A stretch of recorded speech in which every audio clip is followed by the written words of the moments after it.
Olá e bem-vindas e bem-vindos. Hoje a gente vai mergulhar num capítulo que é, assim, uma verdadeira montanha-russa emocional. Êxodo 15. Totalmente. Para situar todo mundo, a cena é inacreditável. O povo de Israel acabou de atravessar o Mar Vermelho a seco Uhum. e viu o exército egípcio, que era a maior potência militar da época, ser completamente engolido pelas águas. A euforia devia ser algo indescritível. Exato. E para essa nossa conversa, a gente está se baseando em anotações de duas bíblias de estudo ótimas, a versão Holman e a Nova Almeida atualizada. Certo. E a grande questão que essas fontes ajudam a gente a responder é: e agora? O que acontece no dia seguinte ao maior milagre da sua vida? Nossa, boa pergunta. Como um povo recém-liberto comemora e, mais importante, como ele enfrenta o primeiro grande perrengue da liberdade. Perfeito! E o capítulo já começa no auge, né? Com o famoso Cântico de Moisés. A primeira reação deles ali na beira do mar não é nem organizar acampamento, é cantar. É cantar. O refrão que abre o cântico já diz tudo. Cantarei ao Senhor porque triunfou gloriosamente, lançou no mar o cavalo e o seu cavaleiro. É direto e reto. E é muito mais do que uma simples canção de agradecimento, sabe? A Bíblia de Estudo Holman destaca que esta é uma das peças mais antigas e sofisticadas de poesia hebraica em toda a Bíblia. Uau! A estrutura não é casual.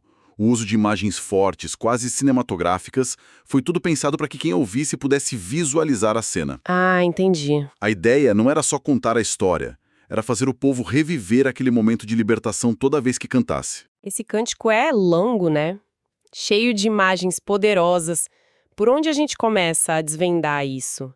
Quais são as grandes ideias que eles queriam que ficassem, assim, gravadas na mente do povo? Ótima pergunta. As fontes concordam em alguns pilares. O primeiro, que pode até soar um pouco forte para a gente hoje, é a imagem de Deus como um guerreiro. Ah, sim. O verso 3 é explícito. O Senhor é homem de guerra. A libertação deles não foi um acordo diplomático, foi uma vitória militar divina contra um opressor. Esse conceito era fundamental. Faz todo sentido. Eles não viram uma negociação, viram uma batalha vencida de forma espetacular. Exatamente. O segundo pilar é a ideia de Deus como um salvador pessoal. Veja o verso 2. Ele é o meu Deus, o Deus de meu pai. Gosto dessa parte. A conexão é dupla. É íntima, pessoal, meu Deus, mas também é histórica, geracional. Deus de meu pai, sabe? Ligando essa vitória à promessa feita séculos antes a Abraão, Isaque e Jacó. Perfeito. Não era um evento aleatório. Era o cumprimento de uma aliança antiga. E tem aquela passagem que sempre me chama a atenção, no verso 11, que é uma pergunta retórica. Quem é como tu entre os deuses, ó Senhor? Essa é poderosa. É mais do que um elogio, né?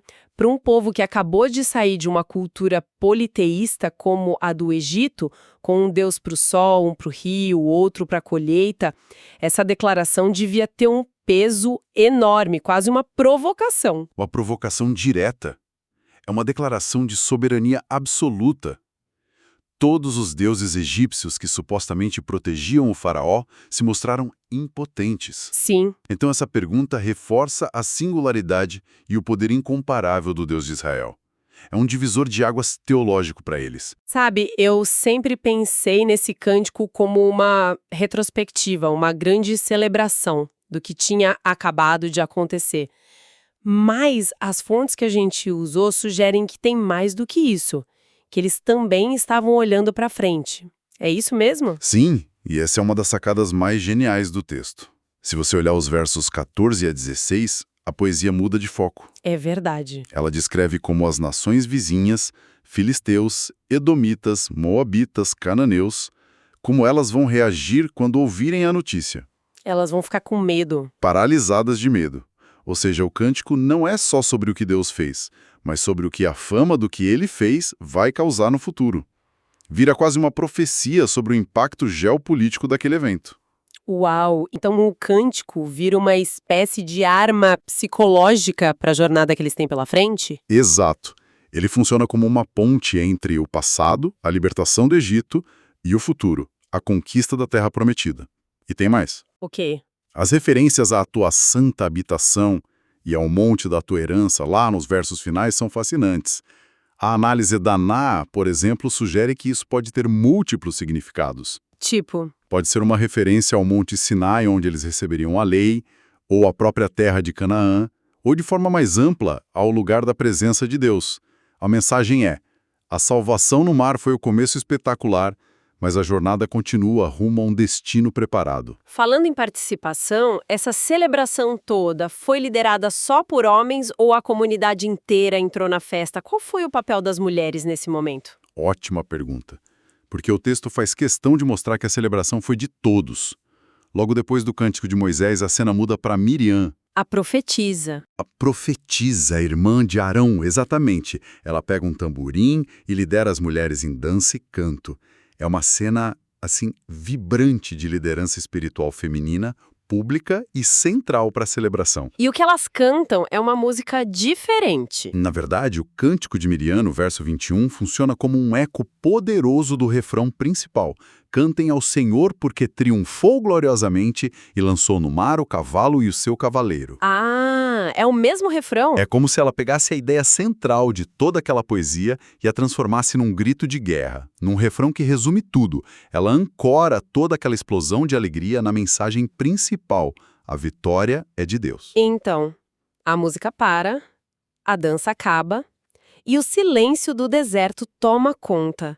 Que montanha-russa emocional. É um choque. Em questão de horas ou dias, eles vão do maior hino de vitória da sua história para uma queixa amarga sobre água. É um choque de realidade brutal. E o narrador faz esse contraste de propósito, né?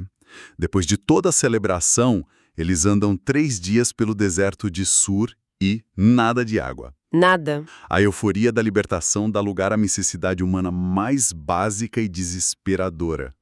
A sede é a primeira prova da liberdade. E quando finalmente encontram água, num lugar que eles mesmos batizam de Mará, que significa amargo, a água é intragável. Pois é. A reação do povo é imediata. O verso 24 diz que eles murmuraram contra Moisés. Todo aquele louvor, toda aquela confiança, parece que evaporou com a sede. E é interessante notar que as fontes apontam este como um momento fundamental. É o primeiro de uma longa série de episódios de murmuração no deserto. É o começo de um padrão, então. Mará estabelece um padrão que vai se repetir. Surge uma necessidade, o povo reclama, e então vem uma intervenção divina. É o clássico contraste entre a experiência do monte, que foi a travessia do mar, e a dura realidade do vale, que é a sede e o cansaço do dia a dia. Certo. E a solução para essa água amarga é... Curiosa, Moisés clama a Deus e Deus mostra a ele um pedaço de madeira, um lenho. Ele joga na água e ela fica potável. Uhum. A primeira coisa que vem à mente é: o que essa madeira tinha de especial? Era alguma planta com propriedades purificadoras que os nômades conheciam? Ou foi um ato puramente milagroso? Essa é a pergunta-chave. O consenso entre os comentaristas aqui, tanto na AAA quanto na NAA, é que o foco do texto não está nas propriedades botânicas da madeira. Ah, não! O milagre não estava no lenho em si, mas no ato de obediência de Moisés e na lição que vinha com ele. O texto diz que ali em Mará, Deus lhes deu estatutos e uma ordenança, e ali os provou. A crise da água amarga foi, na verdade, um teste. Um teste sobre o que exatamente? Sobre a paciência deles ou algo mais profundo? Sobre confiança e obediência.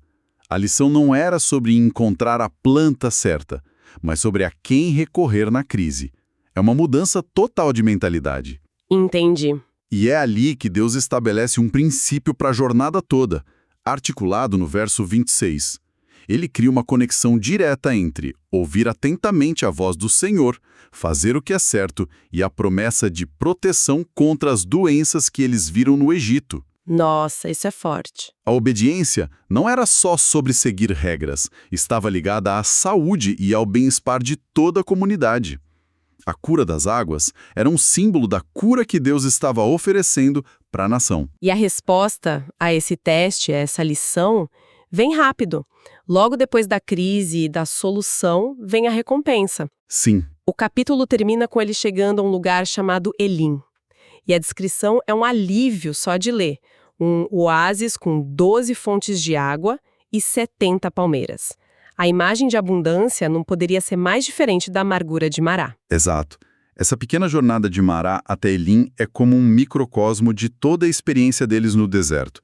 Primeiro, a provação e queixa em Mará. Certo? Depois, a lição sobre obediência e confiança. E, por fim, a chegada a um lugar de provisão e descanso abundante em Elim. E os números têm algum significado? 12 fontes, 70 palmeiras. Provavelmente sim. Ambas as fontes concordam que os números não são aleatórios. As 12 fontes podem muito bem representar a provisão perfeita de Deus para as 12 tribos de Israel, e as 70 palmeiras para os 70 anciãos que lideravam o povo. É uma imagem de ordem e cuidado divino. Então, olhando para o capítulo 15 como um todo, o que a gente tira disso? Fica essa impressão de uma história de extremos. O pico do louvor, da celebração pela salvação, e logo em seguida, o fundo do poço, do desespero humano, da necessidade básica. Exatamente. O capítulo basicamente estabelece os dois trilhos sobre os quais o trem da fé de Israel vai andar durante toda a jornada no deserto. 2 trilhos, gostei da imagem. De um lado, o trilho da celebração. A memória do que Deus fez no Mar Vermelho precisa ser o fundamento de tudo, a fonte de confiança deles. Do outro lado, o trilho dos testes no presente. As dificuldades, como a falta de água, vão exigir obediência constante para que eles possam ver a provisão de Deus. Então a fé deles seria construída nessa tensão. Constantemente forjada nessa tensão, entre a memória do grande milagre do passado e os desafios imediatos do presente. E isso nos deixa como a última provocação que surge diretamente dessa conversa. O texto lá no verso 26, em Mará, faz essa conexão muito direta entre ouvir a voz do Senhor e a saúde física do povo. Prometendo proteção contra as doenças do Egito. Exato. Se a gente pensar na estrutura dessa narrativa, que vai da celebração, à queixa e depois à cura, qual poderia ser a relação entre o estado espiritual de uma comunidade, a sua tendência a celebrar ou a murmurar, e o seu bem-estar coletivo, mesmo para além de uma interpretação literal de saúde e doença? Fica aí uma ideia para refletir.